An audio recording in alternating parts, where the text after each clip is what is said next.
Bonjour. Nous allons voir dans cette vidéo le prêt in fine. On va en parler. C'est peut-être quelque chose que vous ne connaissez pas. Vous connaissez peut-être mieux le prêt amortissable. Alors pour définir l'un et l'autre, le prêt amortissable, c'est le prêt que vous avez peut-être déjà fait avec nous ou avec quelqu'un d'autre. C'est le prêt où vous allez rembourser capital plus intérêt pour acquérir un bien.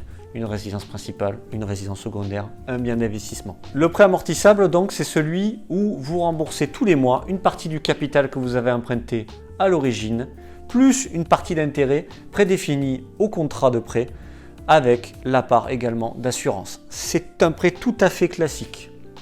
Le prêt in fine est un prêt totalement différent, atypique. Ce prêt-là consiste en plaçant une somme définie sur un contrat, notamment d'assurance vie, pour emprunter cette somme. Je vais être très clair, vous allez mettre une certaine somme que vous avez déjà, que vous prédétenez, sur un contrat d'assurance vie. La banque va vous prêter votre argent en nantissant ce contrat, vous ne pourrez plus le toucher. Sur une durée assez courte en général, autour de 9 ans. On peut vous prêter à peu près 90% de la somme, c'est une moyenne ça également, tout est à définir selon votre profil. Donc, si vous désirez faire un projet avec un prêt in fine, vous allez mettre de l'argent sur un contrat d'assurance vie, notamment, comme je vous ai dit, et la banque va vous prêter votre argent.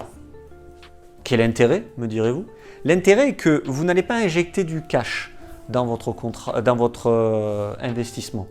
Vous allez investir à travers un prêt et donc faire des charges pour amoindrir vos revenus et donc avoir moins d'impôts à payer sur ce bien.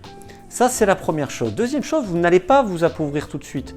Votre argent sera toujours disponible et il rapportera lui-même de l'argent. Donc, vous allez gagner des deux côtés. Vous allez payer moins d'impôts, vous allez avoir de la rentabilité sur le contrat. Sachant que, comme je vous ai dit, je vous ai parlé de 9 ans. C'est la durée moyenne pour ce type d'acte. Ne pas en 9 ans, votre contrat, alors il arrivera à plus de 8 ans. La date importante au niveau fiscal. Vous aurez un contrat où il restera des fonds parce qu'on vous aura prêté en moyenne 90% de cette somme et vous aurez une durée fiscale de plus de 8 ans. Ce contrat, vous pourrez le réutiliser à titre personnel. Ça sera extrêmement intéressant. Mais tout n'est pas là. Là, je vous ai donné les quelques petits avantages. Le très gros avantage, c'est que, avec la différence, dans l'amortissable, comme je vous l'ai dit, vous allez en fait payer tous les mois une partie du capital emprunté et une partie des intérêts. Eh bien là non, vous n'allez payer que les intérêts. Les intérêts sont toujours moindres par rapport au capital. Donc, vous allez avoir, dans quasiment tous les cas, un revenu net tous les mois, même après les charges, même après les impôts, etc., etc. Donc, en faisant ce système, vous aurez un revenu net dès le début. Au bout de 9 ans, la banque va récupérer son capital. Tout sera payé. Vous aurez un bien totalement amorti et payé. Sachant que, je précise, ce type de prêt n'est pas obligatoirement assuré par une assurance de prêt. Vous allez faire l'économie de cela. Donc, si on réfléchit, bien entendu, le gagnant, il est tout désigné. C'est le prêt in fine. Tous les avantages y sont, tous.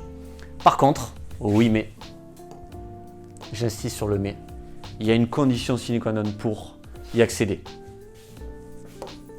L'argent.